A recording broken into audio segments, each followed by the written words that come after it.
Good afternoon, everybody. I would like to thank you all to be here in this presentation, in this session, WE5, Autonomous Vehicles and Drones 2. We hope that you enjoy our presentation, and now we are going to start by inviting all the presenters. First of all, I would like to invite Larissa Paredes to start our presentation. Larissa, welcome. Hello, everyone. Hi from Atlanta, United States. I'm glad to participate on this panel.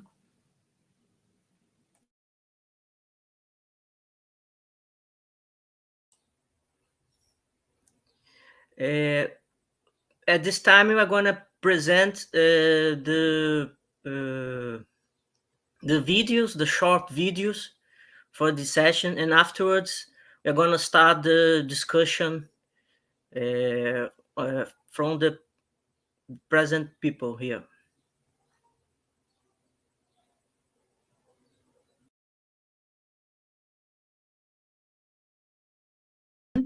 I am Larissa Paredes Muse. I'm here to present the paper, Smart City Application of the ABNT NBR ISO 37122 2020 standard in the University City of UFPA on behalf of my colleagues from the Federal University of Pará, Brazil. Well, the R&D project CIMA is composed of the model buses and electric boat and all the support infrastructure composed of photovoltaic systems, energy storage systems, batteries, and all these infrastructure listed in the slide. As the project has been in place for more than 1 year, some models and systems already are provided and in the campus, and such as the electric buses and charging stations, as you can see here in these pictures. One of the buses will circulate within the Guamá campus, and other will travel approximately 78.5 kilometers between the Guamá campus, located in Belém, and the Castanhal campus in Castanhal, which is a city close to Belém. You can see here in the map. In addition to the buses, the entire supply infrastructure composed of the 5 electric charging stations and 4 stations are already, as you can see, one of the key parts of this infrastructure is the photovoltaic and the energy storage system. They are already installed, but not yet in phase of operation.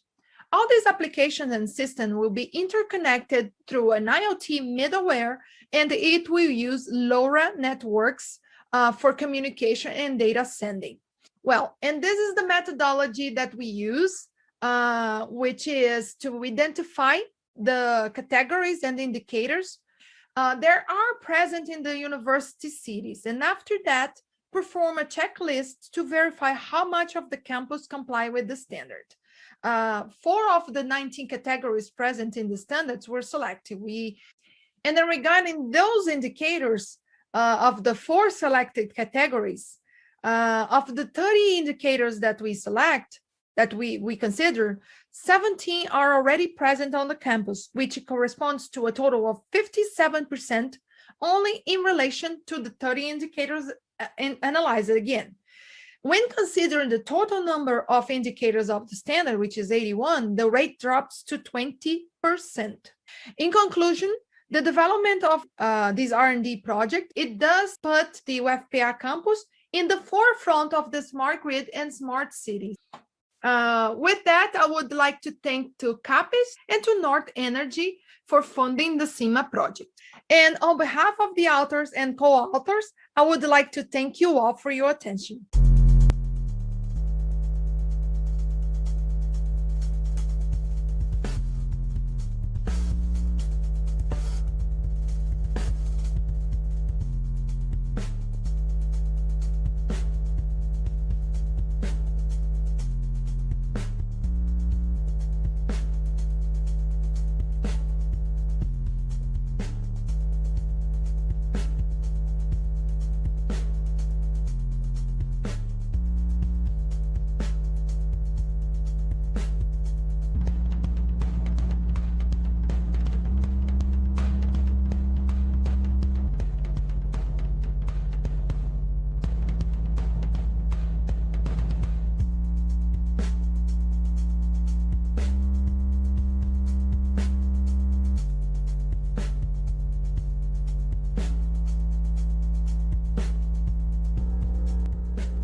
Hi, I am Mario Sassinelli Filho, and I will present a short video for this paper.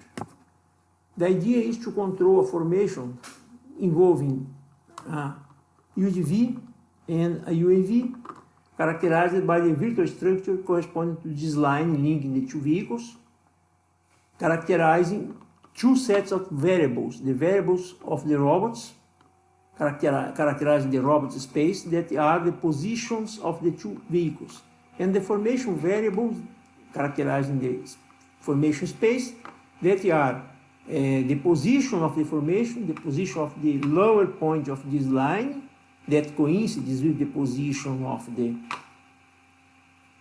UGV, and the three variables rho f, alpha f, and beta f characterizing this geometry. And you have these two relations that maps one space to the other. Regarding path following, that it means that the robot should get the point of the path closest to its current position, and then start following the path, keeping a desired velocity, but imposing that this velocity should be a vector tangent to the path in order to keep the vehicle over the path. Here you have the control structure. Details are in the paper, characterizing the formation space in the robot space. And here you have an illustration of an application, a real experiment, in which you can see that the Pioneer 3DX, that is the UGV, follows the H-shaped path, and the UAV follows this UGV, keeping a certain relative pose, and at the end it lands on the UGV. Here you have the graphics of the errors in X, Y, and Z. In Z, the error is always 0 because the position of the formation in the Z-axis is the position of the UGV is always 0. Here you have the errors in rho, alpha, and beta.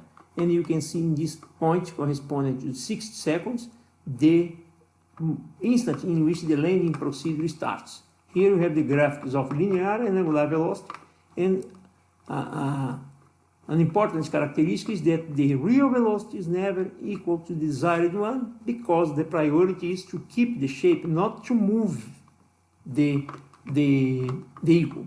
And here is when the vehicle stops. Thank you very much for your attention.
Meu nome é Tatiane Costa e eu estou aqui para apresentar um trabalho feito por mim, por Luiz Ugarte, Marcos Almeida e Marcelo Villalba. Somos da Universidade Estadual de Campinas. O trabalho técnico é History of Hybrid PV-BESS, System for Charging Station of the Electric Mobility Laboratory of the University of Campinas.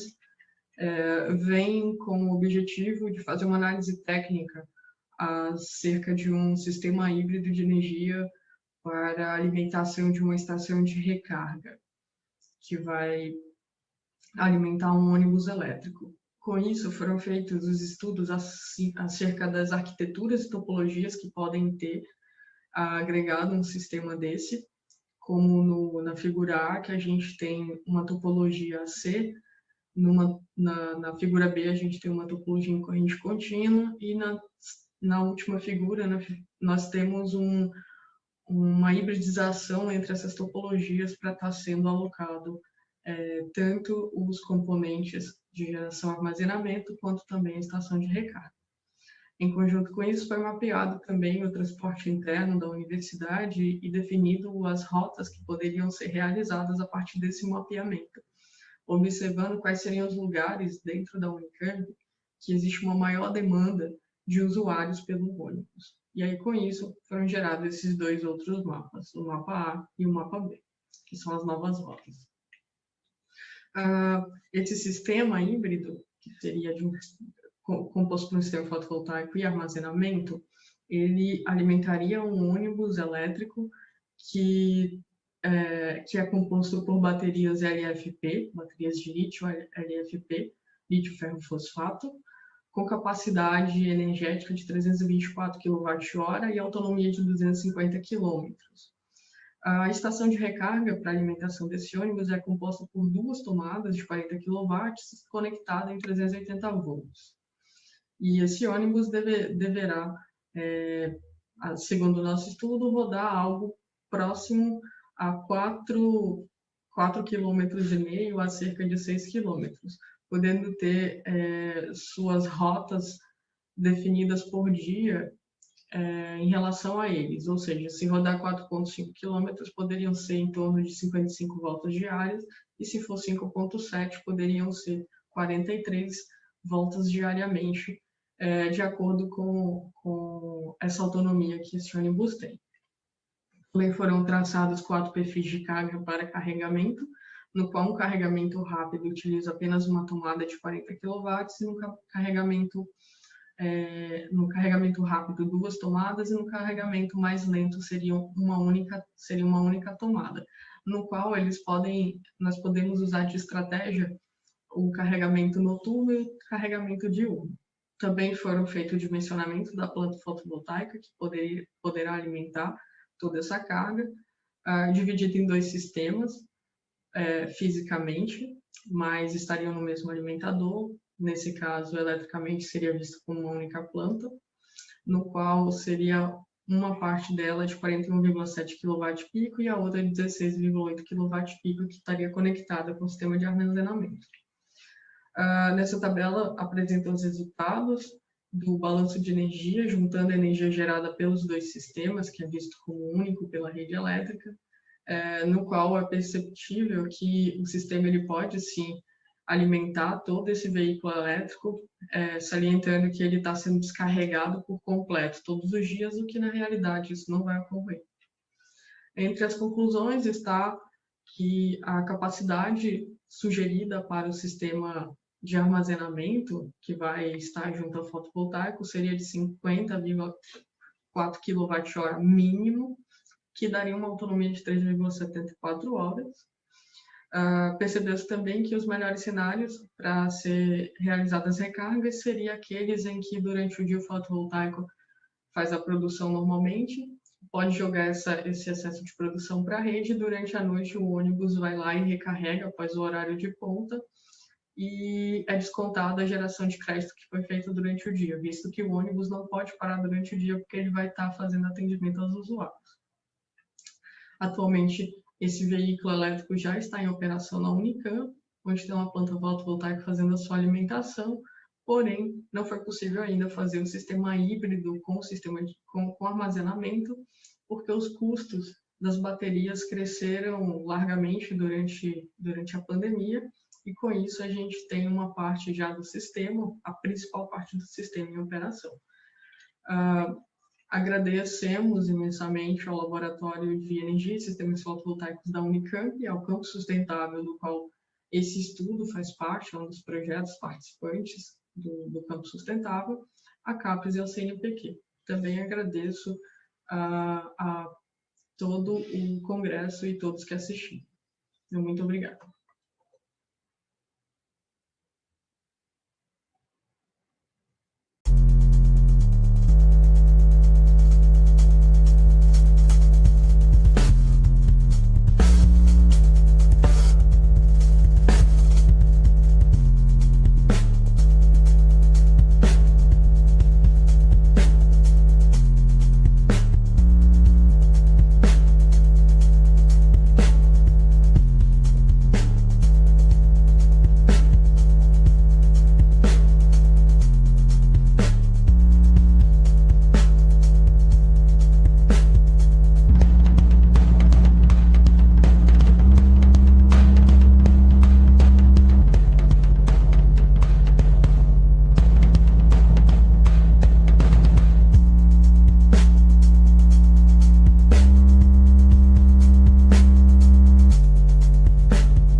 presentation refers to the paper entitled Interleaved Bidirectional DC to AC Converter for Electric Vehicle Charging Station.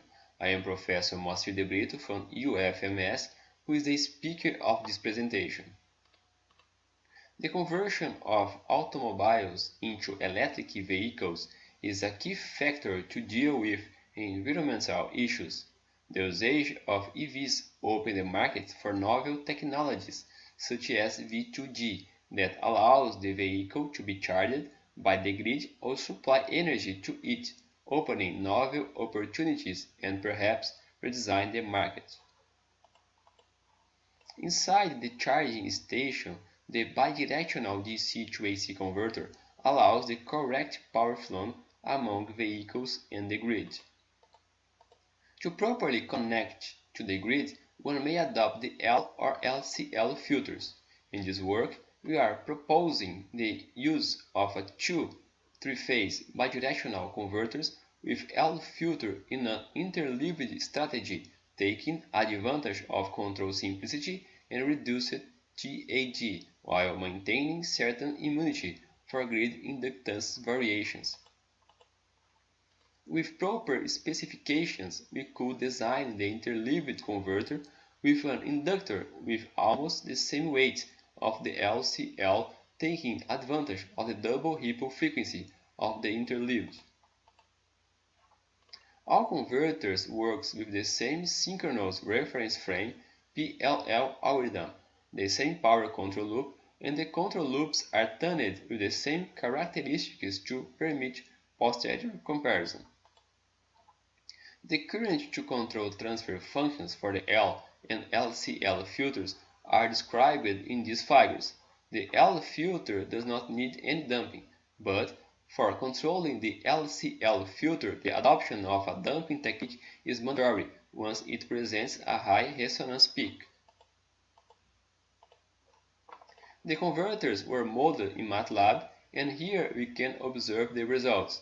Here we can see the waveforms for the LCL filter. It is presented the three injected currents and the voltage at phase A to show the proper synchronization. At the time of grid connection, there are unsafe transients that the converter and the electrical system must support. We can see in detail the grid currents with a reduced TAG. The same results are presented for the interleaved configuration, but with no unsafe transients. A detail is also shown, and the TAG of the grid current is in almost the same value of the LCL. Finally, it is presented the waveform of the grid currents for injecting and absorbing power, with no transient during the change from injecting to absorbing. Aiming to reduce the volume of the output filters, one can use the leakage inductance of the coupling transformer. This is most effective for the L filters once the control system is stable and there is ripple reduction when increasing the output inductance. Additionally, the converter has an efficiency estimated of 97%. The proposed topology presents less weight and size for the inductors and a TAG in almost the same amount of a converter with an LCL filter, but with less control complexity, taking advantage of the double ripple frequency. The authors would like to acknowledge the Federal University of Mato Grosso do Sul, UFMS, Pacheco, and the R&D from ANEEL. Here we show the used references. We would like to thank the audience and the graduate program of Electrical Engineering. Here is the website and the author's email for contact. Thank you all very much.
my name is Renan, and today I'm going to talk about my work intitulated as Trajectory Tracking of a Quadcopter with an Attached Payload Mass Under External Disturbances.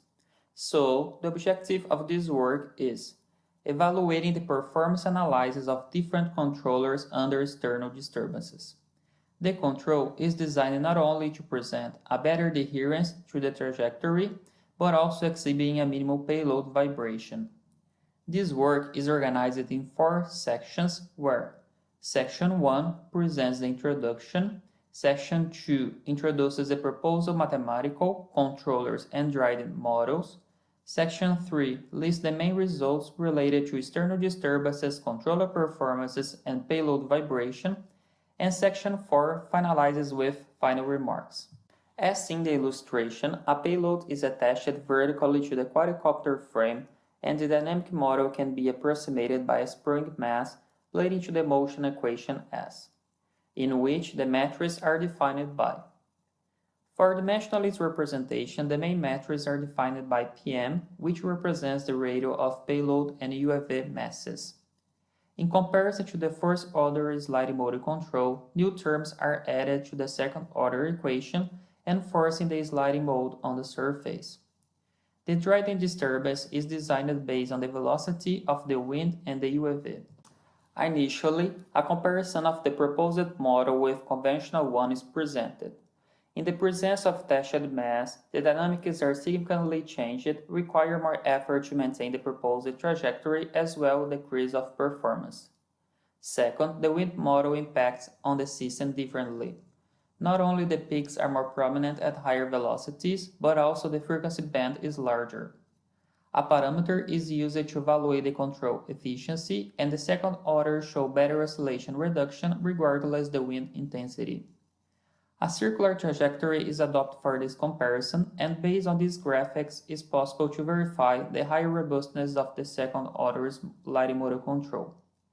In addition, beyond being less affected by external disturbance, the relative oscillations are better attenuated, as shown in the figures. This work concludes that external disturbances cause a one vibration to the quadcopter and one board components, decreasing the accuracy of measurement tools and load quality. Sliding mode control adheres strongly to the desired path, allowing a smoother trajectory and thus assuring low interference to the payload integrity. The authors are thankful to CAPS and CNPq organization.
And today I'll be presenting to you Hybrid PID Fuzzy Controller for Autonomous UAV Civilization.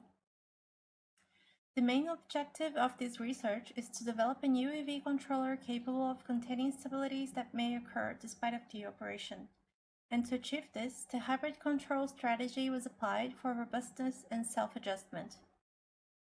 The general idea in the proposed methodology consists of using a companion computer to perform an off-board control of the UAV.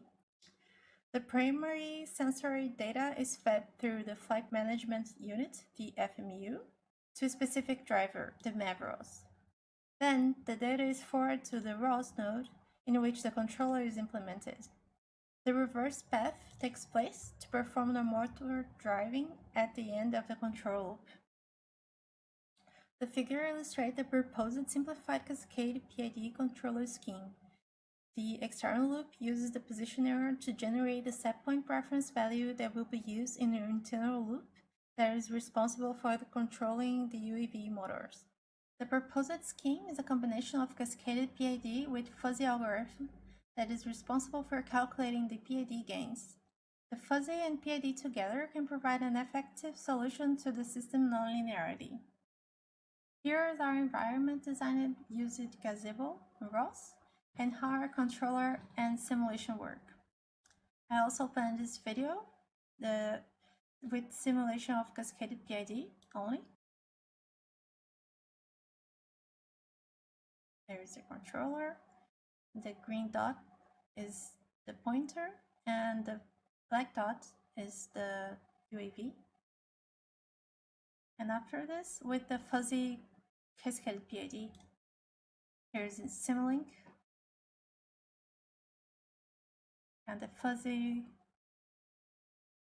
rule viewer along with the controller. The testing stage comprehends the evaluation of stability and time taken to do so. For this, 4 routes were developed for testing the intensity of imbalance and intensity of movements. Here in Figure 9, there is shown the position and velocity results for PID controller in the tests. In order to compare the improvement achieved by the fuzzy algorithm applied to the PID controller, Figure 10 shows the same set of results. The fuzzy gain enhanced the controlling performance on the main test. For the conclusion, the fuzzy rule along with the membership function are crucial for defining which PID gains should enhance the stability, and the test result shows that this approach enhances performance, reducing overshoots and undershoots. We would like to thank CEFET, Integrity, and Brazil Research Agency CAPES, CNPq, FAPEJ for supporting our work. Thank you very much.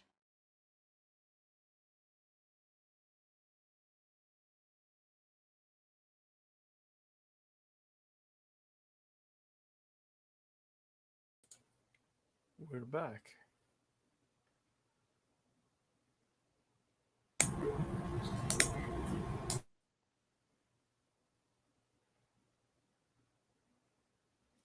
Okay.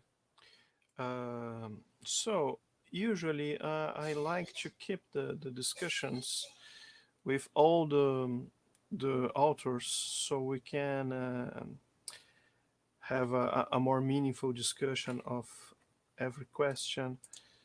But in this particular case, I believe the session has two main themes, right? It seems to me that you have on one side control of unmanned vehicles, and then on the other electric vehicles, which might prove challenging to integrate in a single discussion. So let me tell you what I'm thinking. Maybe we can switch between them. So to start with, and I'm going from the top, right? I would like to discuss and thinking about the research made in University City of UFPA, but the discussion is open to all authors. What is your view, your current view on regulations and standards of the industry, and what's lacking? I see that there's a very interesting research done in the University City of UFPA, but I would like to know what are the current limitations of current standards and public policies and regulations concerning electric vehicles. So who would like to start? Hi, thanks, Thiago. This question is very interesting. I think from seeing from outside, I live in the United States, but I used to study with my folks down there in UFPA, PA, and I believe in Brazil we have a great policy together with the Eletrobras, with the public calls for energy efficiency and to also innovation for example, IoT and the smart cities. I would say that we have also different banks of development helping us to develop this kind of project. But I have to agree with you. There are some regulatory barriers, and also in terms of financing, we would like to thank again Norte Energia, who is sponsoring this project for us, and they were how can I say, they were able to sponsor through the public call, just because we had the public call on smart mobility, and I think energy efficiency, and also renewable energy. So I think that is part of how we can do that in Brazil.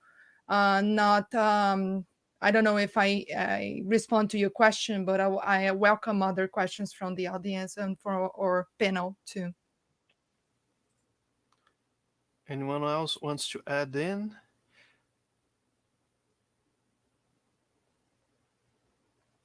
I was wondering precisely concerning your research, because you did that research at the University City, matching a standard to what's going on there. And yes, I was wondering if you felt the standard lacking or not really pertinent in some cases, or on the contrary, you found that the existing standard is actually very pertinent and powerful. Yes, I agree with you. I have to say that the standards is already a great advancement. In the case of the campus, the university campus is a small example of a city. So we have, facilities and that are similar to bigger cities. So it could be, a living lab where we can deploy those technologies and test them before deploying a much larger scale. In terms of the standard itself, the standards covers very well the energy aspect of that, and also in terms of transportation. So we have most of indicators in those two categories. So we consider, even though we didn't use the full methodology of this standard, I think is already one step ahead of what we have currently in Brazil. And we can use that standard as a guiding line for all university campus and all the cities to start planning their smart city projects, and including the renewable energy, the clean energy in their next few years in their plans, so they can pursue a more sustainable future. Okay. Someone would like to add in? So yes, to keep things moving, I'm going to just talk to the unmanned vehicle crowd a little bit. So yes, I kept wondering while I was reading your papers, and that concerns all authors, right?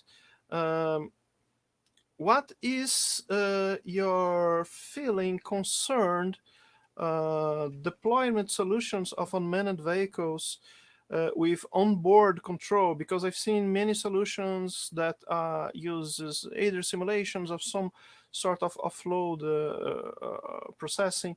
So do you believe we are past this problem? This is no longer an issue, and we can the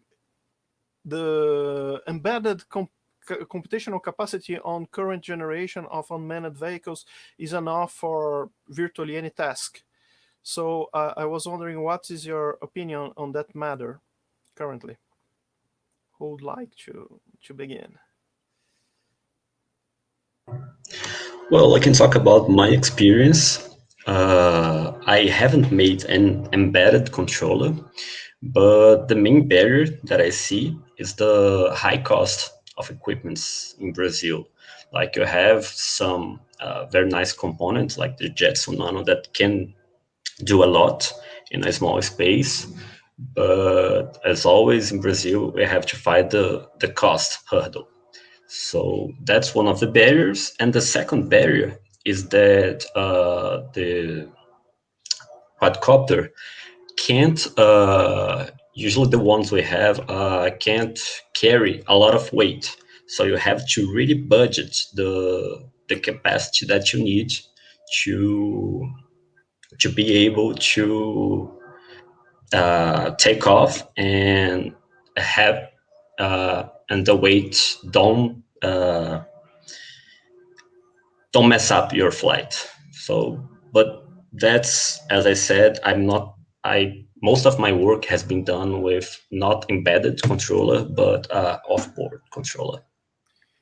Yes, I'm going just to ask for a bit of cooperation from our operators here, because it would appear that your co-author would like to weigh in, Mario Sarcinelli, right? It seems he would like to make a comment about it. How could we do that? I'm not sure if he can enter the session, so, but maybe he can write a comment on the chat, and we'll read it here. So if you could do that, Mario, write your comment, because I'm not sure if there's an easy way to include you in the session. I don't think so. Moving on, yes, anyone would like to add on that? I thought, yes, sure.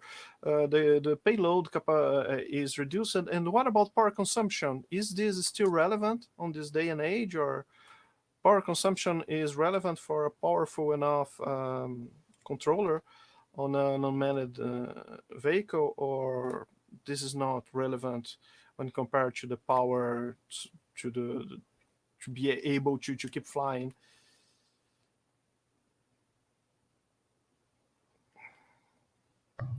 Well, I'm talking from my experience again. The drones that we use, the UAVs, are the Parrot B.2, and the batteries that we have gives us about 20 minutes of flight, which is not very long. It's a small capacity drone.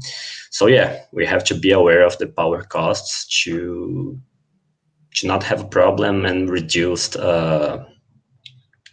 autonomy. It would seem to me, at least I had this impression, that researchers at CEFET were using a larger vehicle, right? What is their situation concerning this embedded control?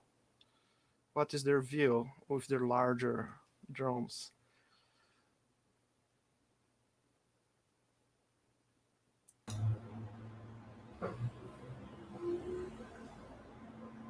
As for my experience, I haven't put my hands on this UAV because of the pandemic, and we were doing everything from home. But as Vinícius said,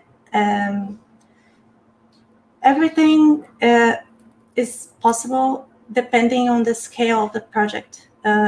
If we want to use some technology in the project that is too heavy or that uses too much battery, we will need to improve also the UAV. So everything must be calculated. It depends on the project itself, but it's not impossible to do, but it also should be taken in place the costs of the project and the benefits of it.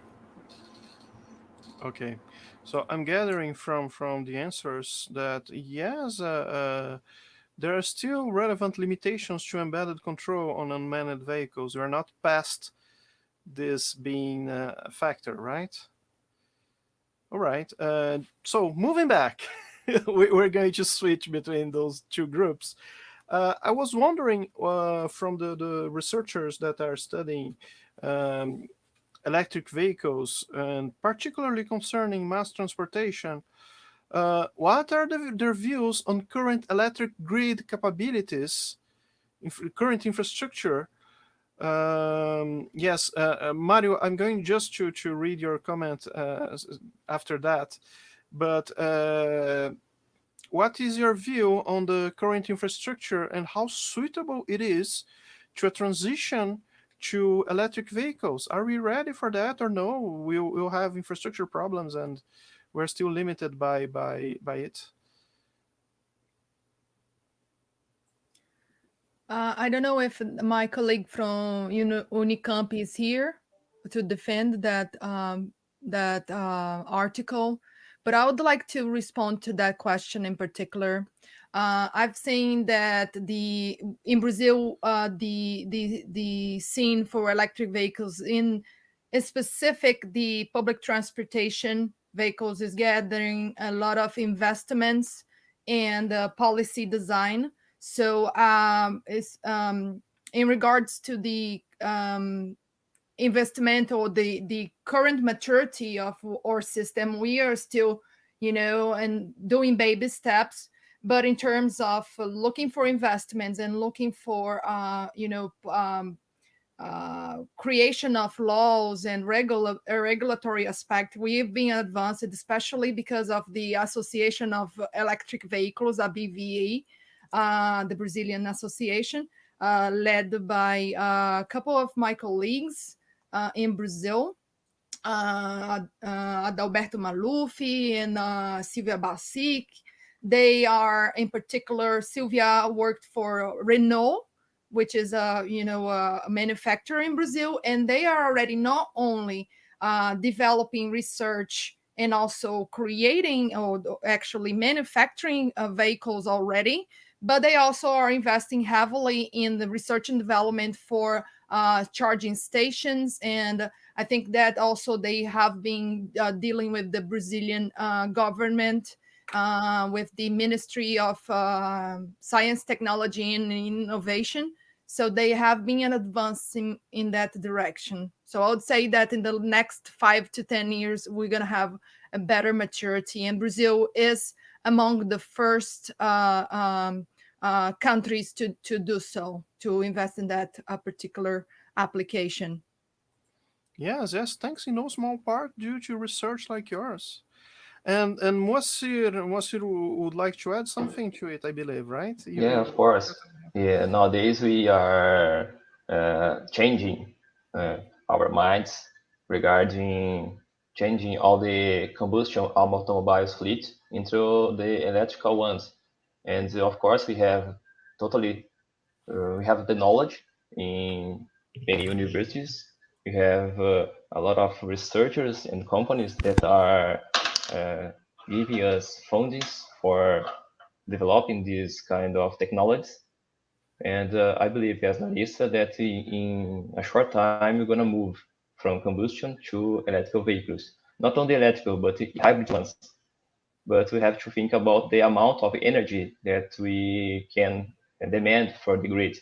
So nowadays, with everyone change its cars from combustion to electrical ones, we will not have enough power to drain from the grid, because it's not prepared for that kind of or this kind of amount of energy.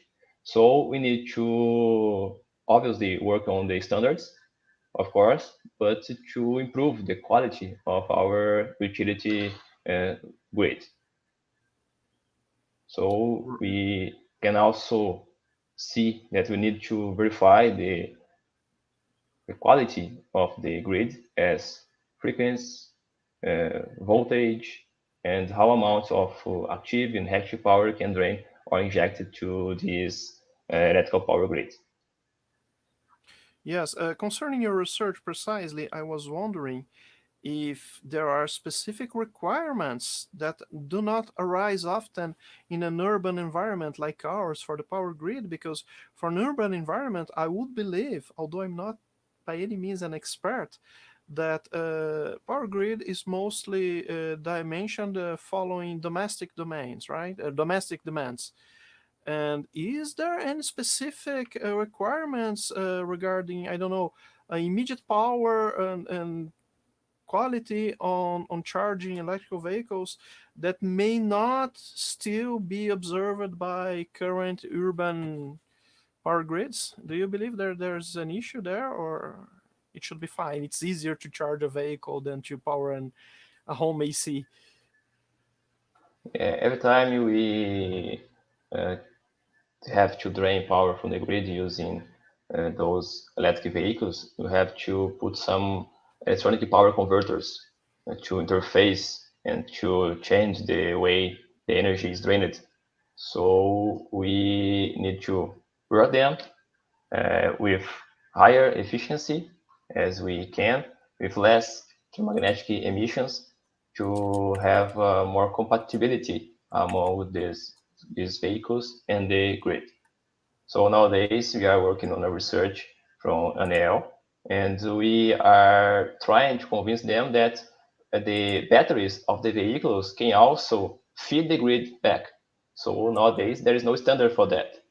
We can't only give power to the grid with photovoltaics or aeolic, but not with the vehicles. But one time we will come and we will have the opportunity to use our cars as batteries. So we can any time to help the grid to support the voltage as voltage, effective voltage, frequency, and so on. Now you're spoiling my next question, and that's not fair. But I go back to that precise subject. First, let's go back to our friends on the unmanned vehicles, because I have the full comment from Mario. I'll thank Mario very much, and he's mentioning that actually the device they are using should be capable of handling their control strategy locally, except that the software and the actual device isn't that suitable for modification. He had problems modifying the software while keeping some safety constraints on. Is that correct, Vinícius? Can you add to that? Yeah, the Bebop 2 comes with a loaded flight controller, and usually when you control drones, you can control the models directly, or you set the variations of angles, and we can only set the angles. And the flight controller already stabilizes it, and we have takeoff procedures, landing procedures. It's kind of it's not really free. What he's saying is that we can't change parts of the code. We can get rid of the whole code, but then we may lose this safety features, or we can work within the framework that's given to us. And we do work within that framework. What we can do is attach a different port there, and instead of using a remote computer to control the system, all we would have to do is be really mindful about how we are running our high-level controller, because right now we are using MATLAB to do it, which is not a very efficient program. So we could change it to another language that don't use all the resources that MATLAB usually do. So it is possible. It's not something we do in our laboratory yet, but as Ihana has said, we can do most things with the UAVs, with the platforms. It's just the matter of how large do you want your scope to be, how large do you want your project to be. You shouldn't have said that. Now we are going to invite the ire of every single MATLAB defender zealot on the comment saying, yeah, but MATLAB can synthesize a controller that you can run on a tiny CPU and things like that. But that brings us to a point that I think is quite interesting on your field of research. And again, I'm talking to all three of you.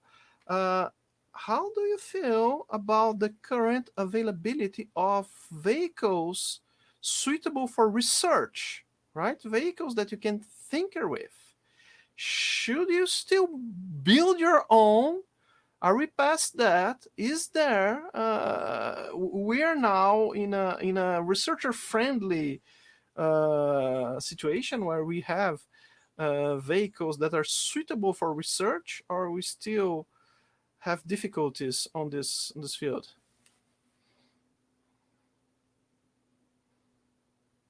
So who would like to weigh in? So I don't think there's, a time that is easy in Brazil just to buy something ready, like a drone or something. We have like some commercial drones in our laboratory, like Phantom 3, and today I think that is about the double of the cost that it was, few years ago. So would like to, in my case personally, I decided just to buy a drone, and I needed to buy, different parts, controllers, and everything just to do that. I needed to buy different things like, some batteries from some websites and some parts from the other sites just to make something more feasible in that case. But of course you can buy, different drones, but I don't have, a lot of brands or something available in the market. It's much more than one or two days, they have a lot of diversity. Yeah, I agree with Renan. It's hard to come by drones, and we usually have to buy batteries separated from China, something like that. When someone travel to the United States, we ask them to buy parts there because it's cheaper. And also, I saw the price of a research drone that we could tinker with the parts, and it was over 10 or 15 times the cost of the commercial drones we use. And it's very hard because one of our research interests in the laboratory are multi-agents formations. So we would need 2-3 drones, which is really not feasible with the high cost of a research-focused drone. All right. Ihana, you have something you like to add, or? I think that in a matter of technology available for research, there are some options, but as they said, it's not very achievable. We are a bit petrified in the sense that we need to buy separate items or think in a way to do it with the commercial options we have in a cost that we can pay. So it's basically what they said already. Okay. Very well. All right. So yes, Larissa. Sorry, I was just going to say that the struggle is the same for the electric vehicles. I think that one of ways that we have, in the Brazilian research scenario is that we have limited funding. We have difficulties to specify the material that we're going to need for our research. So in that sense, it's very important to partner with, multiple stakeholders, including the private sector, to see how can we actually develop those materials that we need for our research. And I think that the pilot projects and the living labs in the universities are great opportunities for us to test those technologies up front, and we will be helping the industry as well. So I think that is my 2 cents on that matter. All right. Yes, of course. This decoupling, this Brazilian decoupling for the main chains of supply, electronic supply worldwide. I think that would be a common theme across this whole conference, right? Everyone wants to say, oh, listen, it's impossible to buy electronics in Brazil, and when we can, it's very difficult to do importation and pay taxes and everything. It's always a common theme. Although I would like to still just make one last observation. Let's suppose that no, I'm not constraining myself to Brazil, right? I can pick anywhere else in the world to be. Is there this problem that you've mentioned? There's a research-oriented drone vehicle, but it costs 10 times more or even more than a commercial. So this is only here, or this price difference is worldwide? Because commercial drones are cheaper outside of Brazil as well, right? So if this difference persists, then we still have a gap. Well, Thiago, to be really honest with you, I haven't conducted an in-depth research of the price. I just list the price that I saw in the site. It was a DJI drone focused on research. I think I saw it was used in a paper by UFMG. But I would expect that in a country that has more reasonable costs and pricing, the gap would be really smaller. But I can't say for sure. I don't have the data here to support it. Okay. So moving back, now that Marcel has spoiled my question, yes, precisely. I was wondering, do you believe there will be an impact when we move to a situation where nearly every vehicle has also a battery? And what does that change about power consumption patterns and peak demand in the domestic sector? Do you believe that we're going to a situation where there will be a huge change, a huge impact, or no? Yeah, we have to be prepared for that. Maybe you can try to divide the charging and recharging of those vehicles. We are also working on a management system, and we have built a microgrid with some converters, and we have converters to charge batteries and charge the electrical vehicles battery, and to draw energy from a PV power plant. And all of this energy flows from a bidirectional converter, DC to AC converter. And all of the system has control, locally control, but there's another control that we can see that as globally. And then we will have to verify the quality of the grid, the capacity of each vehicles, and the energy price. Then to permit, to allow the cars to feed the energy or draw energy. Together with this, we may also work with those stationary batteries, trying to create a flat or more flat power curve. A lot of research we need to do in that sense. And Okay. I would like to add into a more serious response, and congratulations that you put the you were precise in your comment. But there is also the countries needs to move forward towards studies on the demand response, and it's just not. We need to understand what is our load, and part of that is understanding the impact, doing studies of impact of how much, and you need to work with forecasts of how many vehicles is going to be entering the system in the next 5, 10, 15 years, and how the cities are going to prepare, because ultimately the electric vehicles are going to be massively concentrated in the urban spaces, and you need to also prepare where you're going to put your charging station. You need to understand that it cannot be only in one area, because the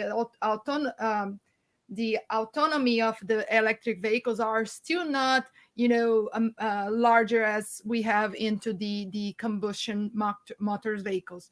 So we need to understand the capacity. But nowadays, most of the electric vehicles can be charged if in their own house, or for example, if it's a residential customer, or if it is for example, public transportation one, it needs a much more a bigger infrastructure. But you can see in the article that I presented that in the University of Rio de Janeiro or University of Pará, we have a whole infrastructure of solar panels that are capable of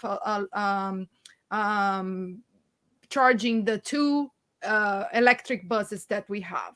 And there's an autonomy of 74 kilometers that I believe between Belém and Castanhal.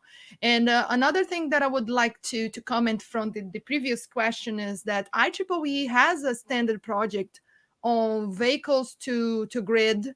Actually, the project's called P2030.1.2, which is also for ultra high power electric vehicle chargers. So we've been creating standards at IEEE. I am an IEEE Power and Energy Society member, and we've been advancing a lot inside IEEE in terms of standard development for this new market that is rising. All right. To add something more, and of course, my question is fully motivated by Moacir's research, because he puts such an emphasis on drivers, on chargers that can operate on 4 quadrants, right? That can operate on reverse mode. And I kept wondering if how important it is to have a vehicle that's able to return power to the grid. Because from someone that's outside of the field, that sounds a bit alien, if I may, right? You think of an electric vehicle as something that will consume, that will take power from the grid, not give it back. So what are actually the real applications for this situation where a vehicle can give back? You think it's domestic consumption management, or are there any, I don't know, specific situations or when you must go, let's say a bus that goes from São Paulo to Santos, and you go downhill all the time and you are nearly braking? Is this relevant? Is this important or not really? In fact, in Brazil, you can't draw or deliver power to the grid. But as Larissa already told us, IEEE is moving strong in that direction. In a shorter time, you are gonna use these standards to improve ours. And when we create vehicles that can charge and discharge through bidirectional converters, you can create another source of power. And the source of power can move in the city, in the country. So you can centralize this production of power. And we can also deliver power to the grid, deliver power to our house, or deliver power to another vehicles. So we are verifying these kinds of new opportunities, as you say, vehicle to grid, vehicle to home, and vehicle to vehicle. Oh, right. Yes. That so imagine a situation. Oh, Thiago, I'm sorry, I cut your word. No, I was just saying. Imagine a situation where you can buy energy with a lower price and sell energy in a higher price. Maybe you can charge your vehicle during the night at your home, and then you can discharge it in the energy peak, helping the grid. You are spoiling my next question again. You are reading to my mind. I'm reading your mind. Back to you on that. Yes, I'm just going to go back to the unmanned vehicles for a while, and then we'll go back to domestic charging. That's a point that I would like to explore. So by looking at your works, there are several control strategies that you've been using: sliding mode, cascading PIDs. You are in the aerospatial field, right? Where if I was to look into literature from 30 years ago, everybody would say, listen, this is solved in our field. We're doing quadratic Gaussian, and that's all there is, because it solves nearly everything. Quadratic Gaussian solves everything on aerospatial. We're not doing anything else. And now there's a proliferation of different control strategies. And your papers on this session are a very good example of that. So what changed? Why? And more importantly, no one is doing a quadratic Gaussian control here, right? The classic aerospace field controller is not used in a single one of your papers. So can you comment on that new explosion of control strategies? What's going on there?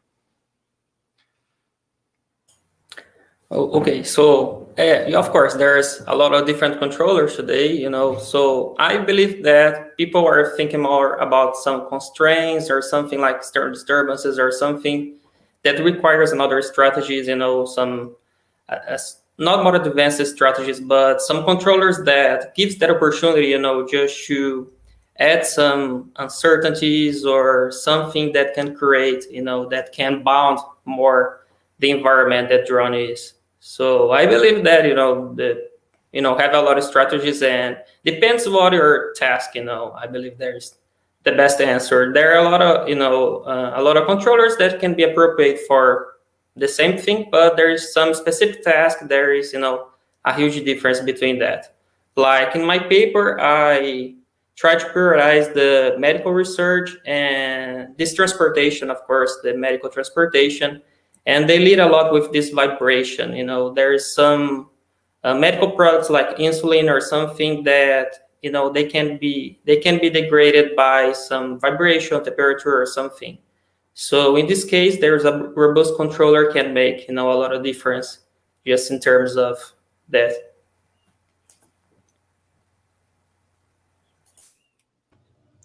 Yeah, as Renan has said, we have lots of different challenges. As UAVs are a newish platform, we face challenges daily that are different from challenges that have been previously tackled. So sometimes the classic tools are not the best. Not the best to be applied in this particular situation. So if we research with new tools or old tools that haven't been tested yet, we can increase the size of our tool bed per se and be more prepared to tackle new challenges that are arising every day. Because when you solve something, then you have a new challenge on top of that. And also, not always like we have a controller that solves everything. It's the perfect controller, but if it's complex, it's not good for everybody to implement it. Or if it's too costly, the computational power is costly. So as everything in engineering, we have to have the right tool for the right job. And so we're trying different tools to see what sticks. Yes, and also just to complete what Vinícius said, we also always want to improve what we already have. So I think I can say for all of us that we are always trying to develop new control matters that will do the best for the scenario we have with the lowest computational cost. So I think that's because we are really using the same controllers every time, because we are always trying to do better. All right, thank you. Coming in the same way as Vinícius and Ihana said, there are some issues to consider when talking about control system and techniques. As Vinícius said, some kinds of classical controllers are not viable on some control systems, like non-linear systems. And then people start to develop another efficient control systems to solve some constraints about disturbance, external disturbance, about parametric uncertainties, and all issues. But there are many other issues to be discussed, such as theoretical contributions, practical contributions, continuous time contributions, discrete time contributions. There is some kind of gap between all these areas, and researchers has the work to try to understand and then compatibilize the theory to what we're going to implement in practice. So That's why we have so many control strategies, non-linear strategies, fast ones, slower ones, and our job is to test all of them in the applications we have. For example, in drone control, there are many control strategies being tested and compared. I think that's the point, to compare some strategies to see what's the better one and what is the performance in closed loop. I think that's the big question.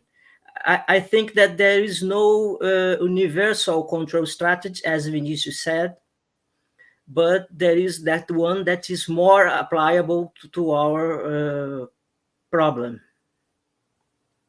Yes, that's true, and as I said, it strikes me as particularly impressive in this session, because as I said, if you were to look 30 years ago in the aerospace field, nobody would discuss control strategies, because they'll say, listen, we solved that.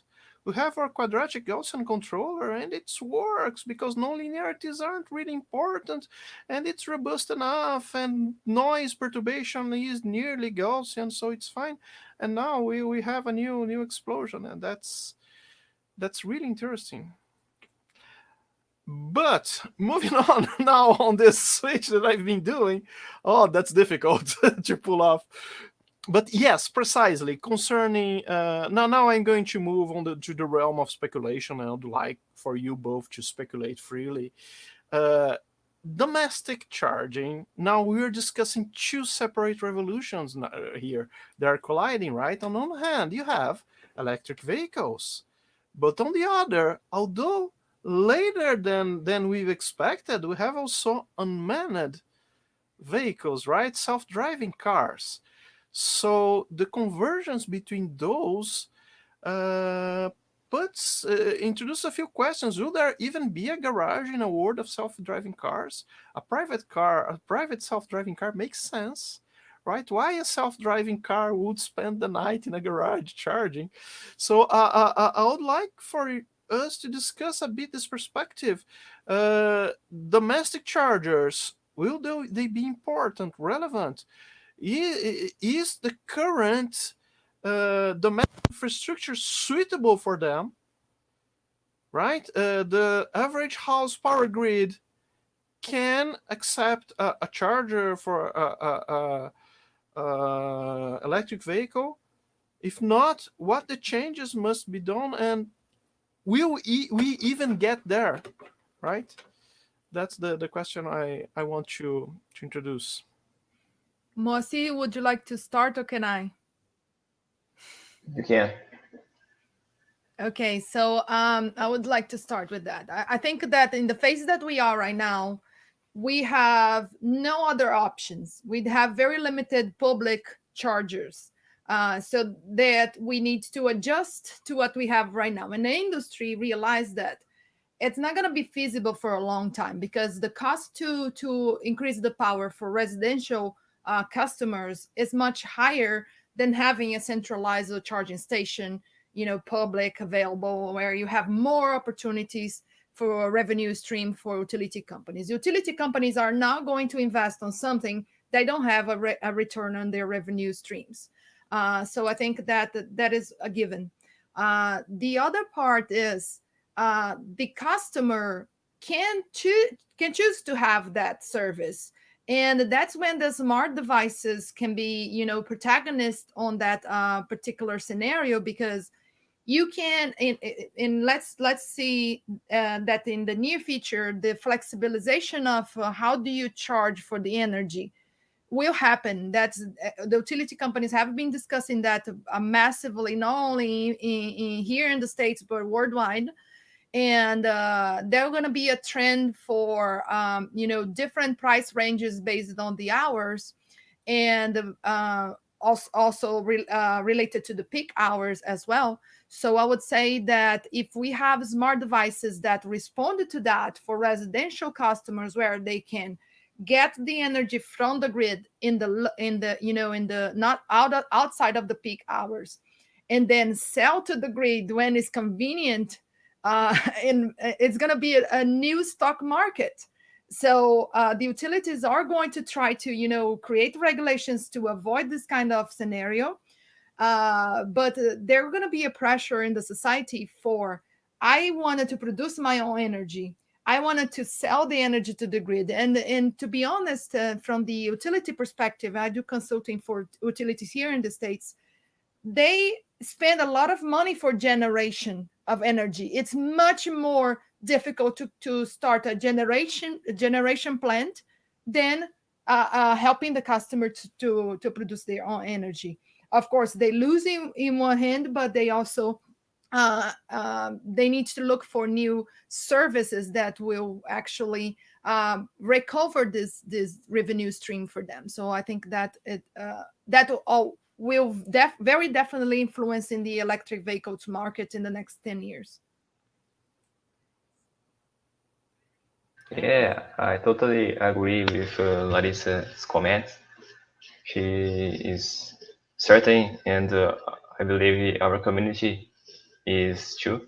And we believe that we're gonna see that in the near future. All consumers will want to have this opportunity, and perhaps may redesign the way we buy or sell energy to the utility companies as well. Yes, okay. I understand that Larissa, you're in the United States right now. Is that correct? Yes, I'm in Atlanta. Right, because they I'm have from Brazil, but I live here in Atlanta. Yes, they have a very actually a surprisingly powerful regulation in California where you can sell the energy you generate for the price that you would pay for it. So the grid is free if if you're self-sustainable, right? that's correct. Actually, California and the regulatory system for the energy sector here in the States is very different from what we have in Brazil. We're not saying that it's better. We have our flaws, and you saw what happened to Texas in the other day. Because they were not allowed to buy from other states. So you see that there are some difficulties.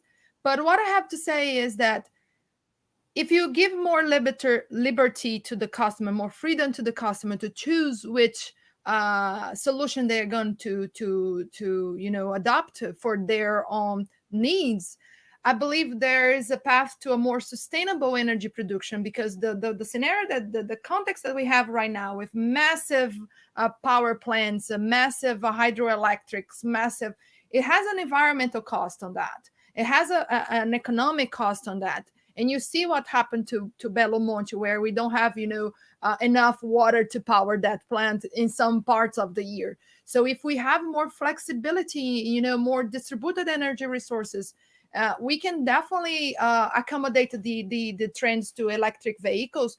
And most importantly, to connect back to our colleagues in the autonomous vehicles areas, autonomous vehicles, I don't see autonomous vehicles getting, actually Tesla started already autonomous and electric together. So I don't see going back to the past. I see him moving forward, forward vision for the autonomous vehicles industry as well. And I think we need to be smart, sustainable for a future to we even exist. So I think that is a given. Okay, thank you very much. So to wrap up, so I would move back to the unmanned vehicles, but not really, because I want now to try to merge those and discuss possibilities of logistics, urban logistics in the near future. I mean, Embraer wants to fly Eve next year, right? They have plans to just. That's crazy. They want to start flying in 10 months, if I understood the schedule correctly. So how do you see the prospects of logistics in the near future concerning autonomous or barely manned aerial vehicles?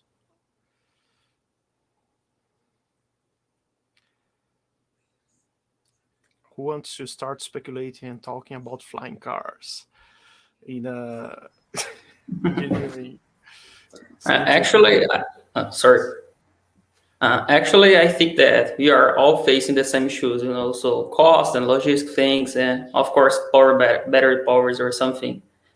But I truly believe that sometimes this is gonna change a little bit, so some things require different measures from, like cities or something like that. So in my case, I studied, UAV with battery and with attached payload mass. So depending on the attached you have, it's not only, the weight that you add on the system, but, their dynamics can change dramatically.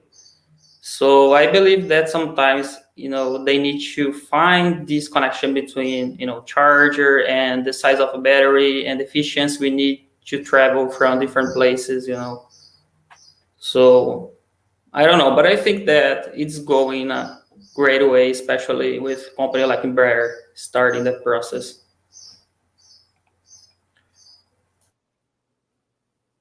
Who else?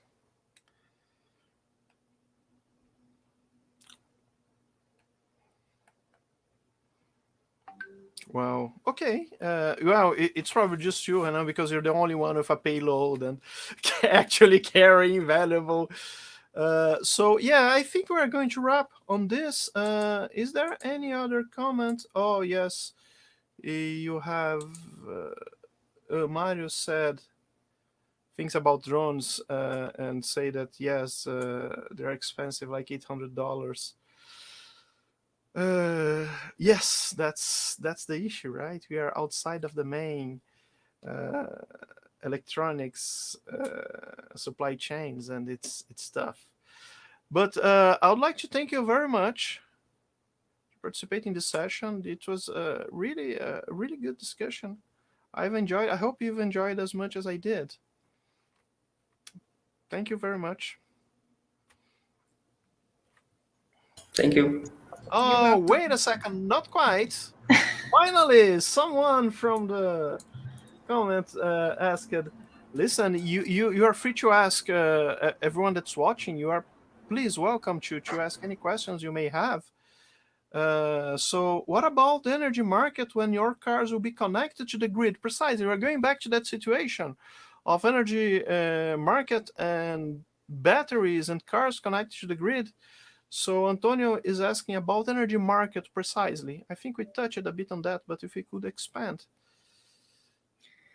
I can start with that. I think that worldwide, the utility companies that are responsible for providing the energy, they are going to try to get their portion of this market for themselves. Obviously, the whole trend of switching from motor vehicles to electric vehicles had a heavy lobby from the utility companies, but now they need to accommodate their own traditional systems to this new scenario. So I think that thanks, Antonio, for your question. And yeah, so he is actually he read my mind. So he said that he's concerned with the death spiral.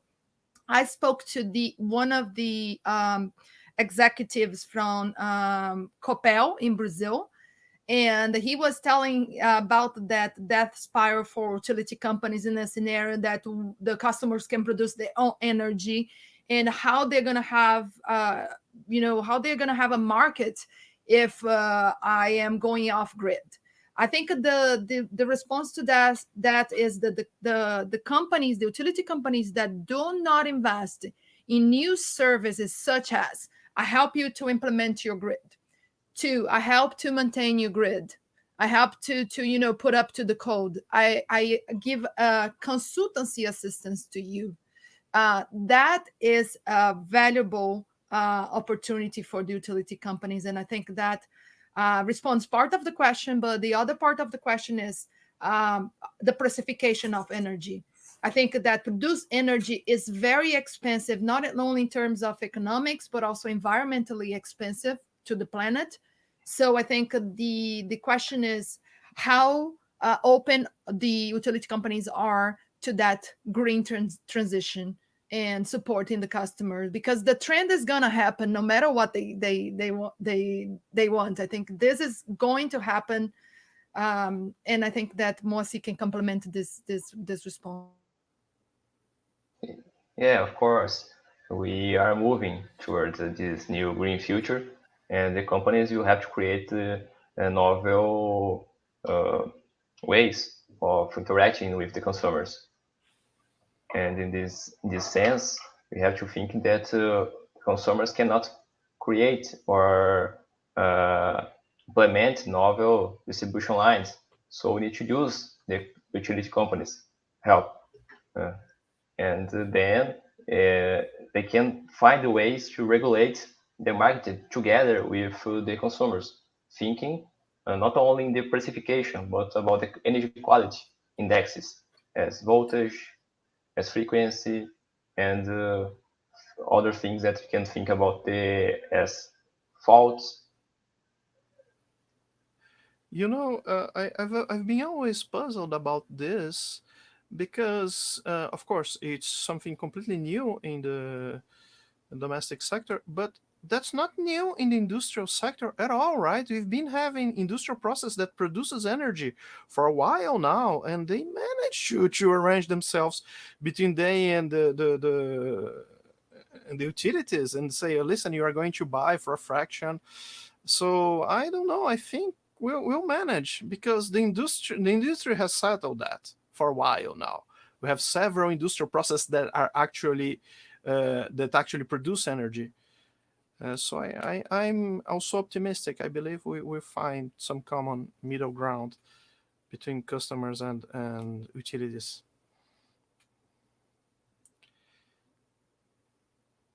So I think now we're done. Actually, we're right on time. The session is exactly... Yes, of course, yes. Antonio pointed, listen, but that it's totally different. You have one industry building, I don't know, fertilizant from sulfuric acid, and you can't compare that with the total population. Yes, I think you're right, but I don't know. It wasn't an issue there. And of course, the utilities will still provide the grid, so they must still somehow get paid for the grid service, even if the net use is zero, right? But for instance, what happens in California, if everyone was actually neutral, then who would pay for the grid, right? This don't happen yet, but if you reach a point of when everyone has net zero use, then who would be paying for the grid? It's a question. It's an important question. But it's something to figure out. Still something to figure out. Again, thanks everyone. It was a very good session. One of the most interesting I've had, despite this switching back and forth between two different teams, right? I wasn't the one who collected them like that, but it was nice. I liked it. Thank you. Thank you, everyone. Thank you all. Thank you, everyone. I would like to thank you all the presentations. Congratulations to you all. Thank you. Bye-bye. Bye. Thank you.